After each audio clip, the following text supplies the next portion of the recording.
Baik, selamat datang kembali tentunya di channel Gagal Sarjana. Nah, pada pembahasan kali ini kita akan bahas nih kenapa untuk pengajuan di pinjam di aplikasi Shopee yang sering ditolak ya. Kita langsung masuk di bagian dari aplikasi Shopee. Nah, kita langsung masuk di bagian menu saya. Nah, di sini untuk di aplikasi Shopee sendiri di sini itu ada beberapa opsi ya. Kita cek di bagian lihat semua. Di sini itu ada paylater, ada juga Bank, dan juga ada juga fitur yang namanya adalah pinjam ataupun ya bisa dibilang pinjaman online ya.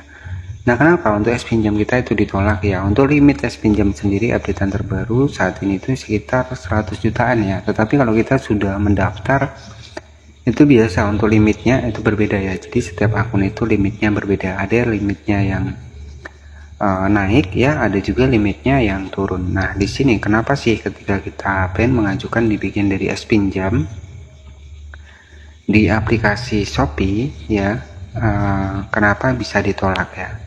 Jadi jika kita masuk di bagian menu dari pinjam sendiri, kita langsung masuk seperti ini. Jadi untuk pinjam ini itu sudah terdaftar di OJK ya. Dan di sini kita langsung masuk saja ke bagian dari pinjamnya dengan simulasi pinjaman. Di sini bisa dicek ya, bahkan sampai 24 bulan dengan tenor ini yang menyesuaikan ya. Ada pinjaman sekitar 1 jutaan ya. Dan di sini kenapa sih untuk pengajuan dari pinjam itu kenapa sering ditolak ya?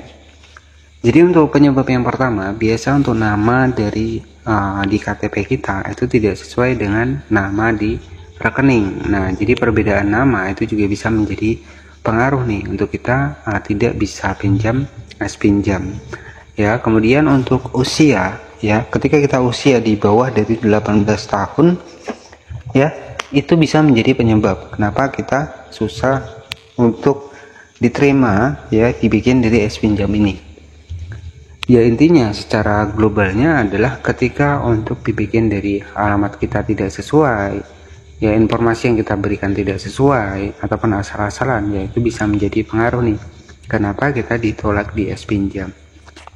Dan untuk penyebab yang ketiga ya, itu biasanya kita misalkan ada tunggakan nih, misalkan ada tunggakan juga di pinjaman-pinjaman online yang lainnya. Nah, itu juga bisa menjadi pengaruh nih kita gagal untuk aktivasi pinjaman di pinjam.